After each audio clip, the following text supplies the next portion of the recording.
In this video, the Ottoman Empire would completely collapse before the start of the First World War, which would change the dynamics quite a lot, potentially preventing a communist revolution in Russia due to the absence of the Caucasus Front. The fact of the matter is that with the collapse of the Ottoman Empire in an alternate way, surprisingly, the League of the Three Emperors may survive, so the sides of this conflict may be greatly altered. Before we explore this alternative, I want to tell you how the Ottoman Empire would collapse about 40 years earlier than it did in our timeline. This was possible with the Russo-Turkish War of 1877-1878, where the Ottoman Empire was swiftly defeated. Serbia, Montenegro and Romania officially gained their independence, with Bulgaria getting all of these territories. Except that the last part didn't happen, as this would have given Russia access to the Mediterranean Sea, something that terrified the British. As a result of that, the Treaty of Berlin was signed 3 months after that, greatly reducing the size of Bulgaria. The more important fact to consider is that the League of the Three Emperors broke for the first time right after this war. This was because Austria-Hungary feared Russian control in the Balkans, but most importantly, they feared that Russia would urge Serbia to unite the South Slavs of Austria-Hungary.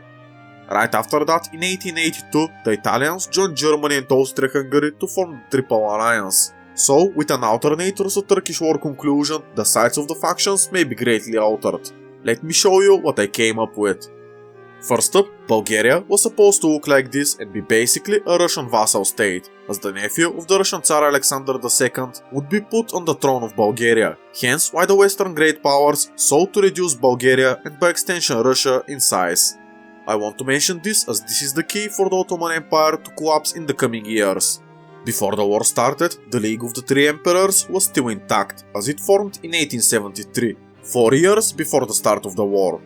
Russia let their allies know for their plans to liberate Bulgaria, and Austria-Hungary was promised direct control over Bosnia and Herzegovina as compensation for their neutrality. What ended up happening is that Russia did secure their gains in the Balkans, but refused to give all of Bosnia and Herzegovina to Austria-Hungary, later proposing a smaller chunk of land. This obviously angered the Habsburgs, and Britain took advantage of this. The British promised Austria-Hungary all of Bosnia and Herzegovina if they support the reduction in size of Bulgaria, to which the Austrians agreed. Right after that, the League of the Three Emperors officially collapsed for the first time. For our alternate history scenario, we can have Russia grant Austria-Hungary their desired territory, as to keep the balance of power in the Balkans, while Austria-Hungary would support Russia's Bulgaria. Russia would further promise the Habsburgs that they wouldn't support Serbia if they were to attack the Austro-Hungarian Empire, as the Serbs wanted to unite the Slavs in the Western Balkans. If you're scratching your head thinking that I'm clickbaiting you as I'm forcing you to watch a video about Bulgaria, you would be very wrong. The major change that would occur in this scenario is that the League of the Three Emperors would remain intact, which absolutely changes massively the balance of power in the whole world. This is also the key for the Ottoman Empire to collapse before 1914, when the Great War historically started. What I just said I don't think is enough for Bulgaria to keep their borders as they're promised in the San Stefano Treaty, as France and Britain would still want to reduce their size. As to guarantee that Bulgaria, and by extension Russia, would get to look like this, I want to make another change. Historically, the Russians besieged the town of Pleven, which took the whopping 145 days. There, the Russians and their allies suffered in total of 50,000 casualties. This is extremely important, as it delayed the Russian advances by a couple of months, which was enough for France and Britain to rally their public behind the idea of preventing Russia to expand in the Balkans. This was important, as at the time, the people of Europe were overwhelmingly in support for the Bulgarian cause for independence. This is because documents and books from the April Uprising of 1876 and the Batak Massacre of the same year reached Western Europe. These documents and books containing the brutal extent on which the Ottoman Empire took to put down the Bulgarian revolts, killing everything in their track. I cannot mention too much as it's not allowed on YouTube, but I think we all know that the Ottoman Empire wasn't particularly nice to its inhabitants, especially the non-Muslims. What I can mention about the Batak Massacre is that Eugene Scheuer, an American scholar, went there in person to detail what was going on, then published it to the Daily News. I will leave you with his reports in the description, or you can pause to read it right now, but if you do decide to read it, as did many Europeans in 1876, you will be angered as well by the Ottoman Empire's action and brutality. This is why, if Russia doesn't get bogged down in the town of Pleven, they can achieve a quicker victory and threaten Constantinople, securing San Stefano, Bulgaria. This means that France and Britain don't have the time to change the narrative and make their people want to help the Ottomans by resisting Russian expansion in the Balkans. As a result, Russia would get away with this, despite the discontent of France and Britain. This is very important, as the French and the British can use the hate on the Ottoman Empire themselves and strike the country, promising to liberate many countries in the process. The mindset of France and Britain would be, if you can beat them, join them, so they would also take advantage of a weaker Ottoman state. If they don't, they would simply allow Russia to grow stronger and France and Britain would get behind. So they would also have to invade the Ottomans as to compensate for the Russian expansion in the Balkans and restore the balance of power. As to further my claim that this is extremely possible to happen, the League of the Three Emperors is still standing, so France and Britain need to expand if they want to stand a chance in a potential war against these countries. Italy would be an obvious ally of France and Britain, perhaps signing and forming the Triple Entente as to oppose the League of the Three Emperors. Italy is a nice addition to the alliance, as they would be granted Libya and potentially some more lands from the Ottoman Empire. Additionally, Italy does claim Italian inhabited lands of Austria-Hungary, so they would join France and Britain in an attempt to grow stronger and get these lands eventually. Historically, France, Britain and Greece benefited also from the Russo-Turkish War, as France gained Tunisia for free, Britain gained Cyprus in exchange for a guarantee to protect the Ottomans if Russia were to strike them, and Greece gained about half of the Thessaly province also for free. Right after that, in 1882, the British seized Egypt from the Ottoman Empire. It was technically still Ottoman clay up until the start of the Great War, but practically it became British. These are the lands that the French and British got for free right after the Russo-Turkish War of 1878, but this time I think that they would formally invade the Ottoman Empire and strive for more. The invading forces would have an easy time taking off North Africa, and perhaps the British can promise independence to the Arabs, which would also make the anti-Ottoman coalition expand into the region as well. Of course, this independence would come as compensation for them giving up resource rights to France and Britain, sort of what happened to Iran historically. At that point, the Ottoman Empire is only in control of parts of the Balkans, their capital city of Constantinople, and all of Anatolia. I would say that it's more than likely for the Balkan states of Montenegro, Serbia and Greece to also invade the Ottoman Empire, as these countries claim their respective territories.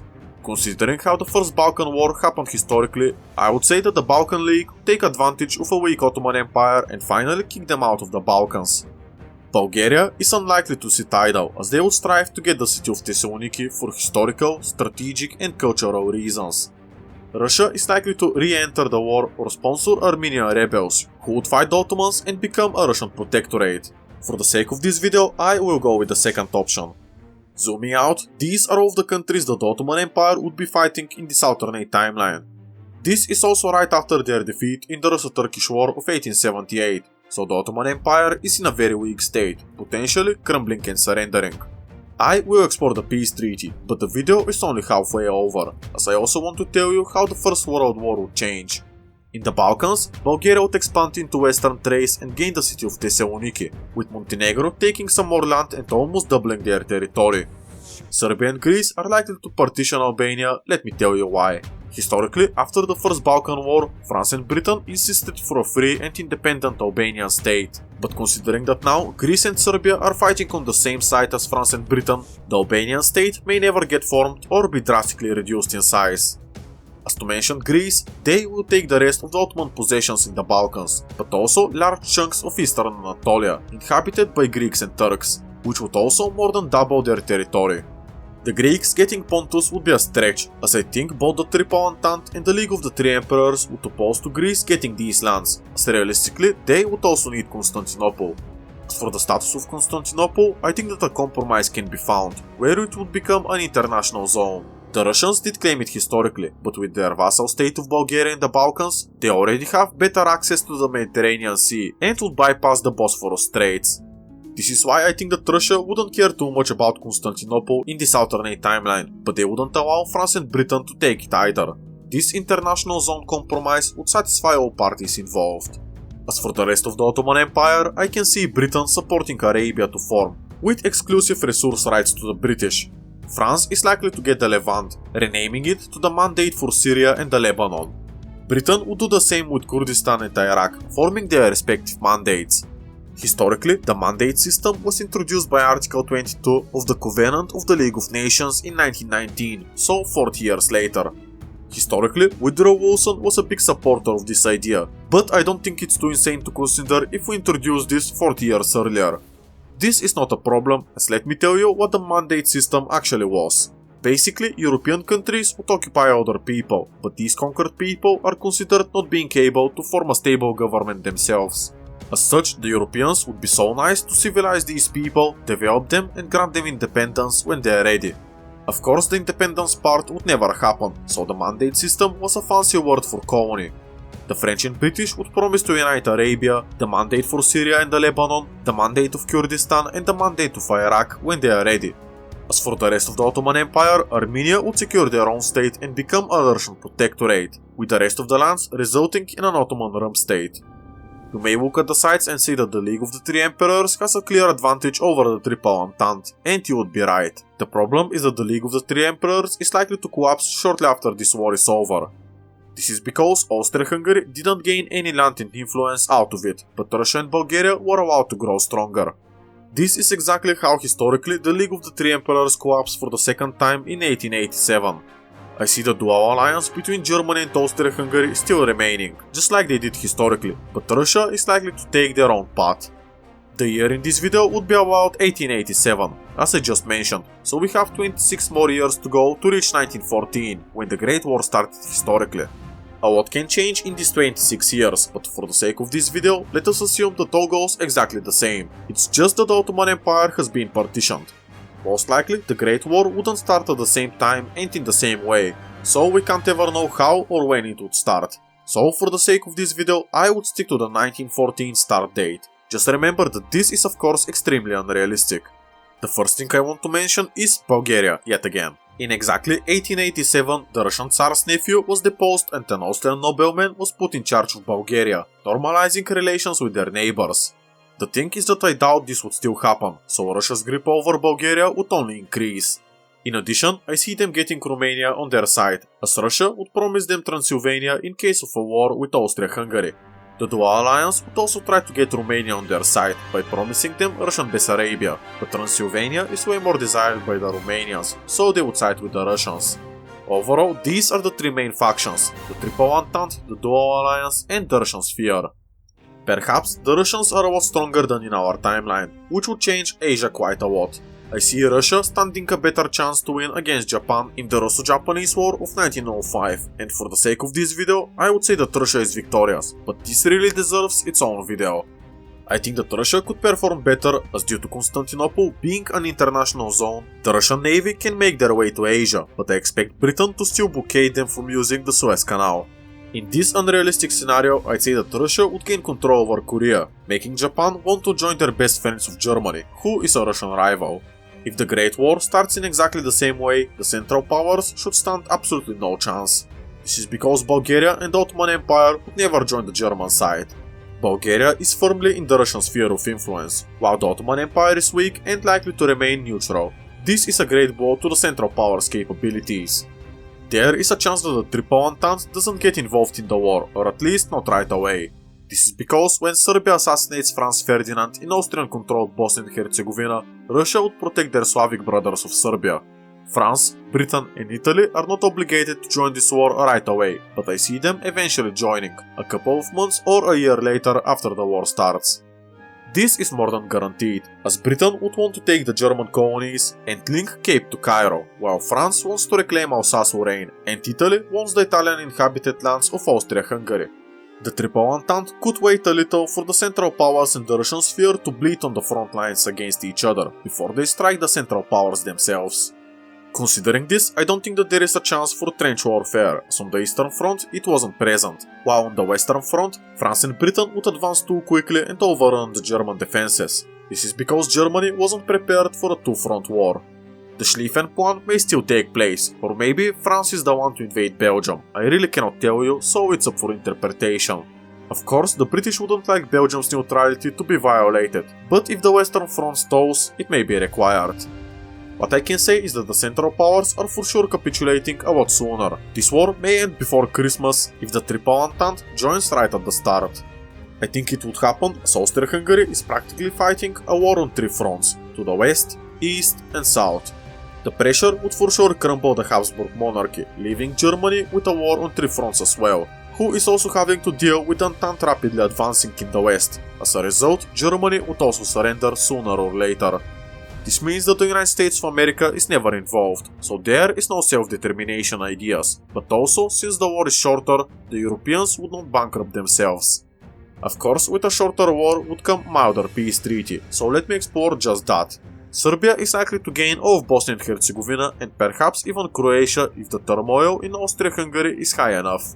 Montenegro is likely to gain Kotor and some other minor parts of Croatia themselves. The union of Serbia and Montenegro to form Yugoslavia may not happen, but considering how successful the Serbians were in this effort, I'd say that these plans still go through, but the odds are less likely.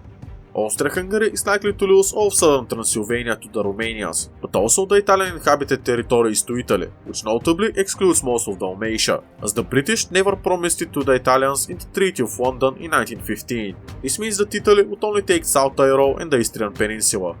As for Russia, they are likely to take all of Galicia at the expense of Austria-Hungary, leaving the Habsburgs with only these territories. As for the meat of the video, which is Germany, I see France taking Alsace-Lorraine, but perhaps even more territories as to punish the Germans, as there is nobody to stop them from doing it. France expanding up to the Rhine would be a stretch, but them getting the Saarland and some other Rhine states is more than possible. Denmark would however never gain any free land out of this, so the peace treaty is already very different from the one of Versailles. Colonially, I can see France and Britain partitioning the German colonies in exactly the same way. Belgium may be awarded Rwanda and Burundi if they were invaded by Germany as compensation. On the contrary, if France is the one to violate the Belgian neutrality, these lands would go to Britain instead. I will leave this up for interpretation. Finally, Russia would take the Wielopolska region, which translates to Greater Poland, the birthplace of the Polish nation. This means that Poland would be completely united under Russia, and I see them having a kingdom of their own, still under the Russian Empire. Most notably, communism would never plague the Russian nation for 69 years, so this world is greatly altered with the Ottoman Empire being absent in the Great War. Whether Germany would go ultranationalist is a difficult question, but I really doubt it. This is because Wilhelm II is likely to remain in charge, so there is no Weimar Republic and crippling war reparations. This is not to say that Russia would be the beast that you may imagine. They are still very incompetent and inefficient, as they are led by Tsar Nicholas II. Watch the video on the screen to see what if Russia was more competent in the Great War. I hope to see you there and I wish you the best day possible. Goodbye.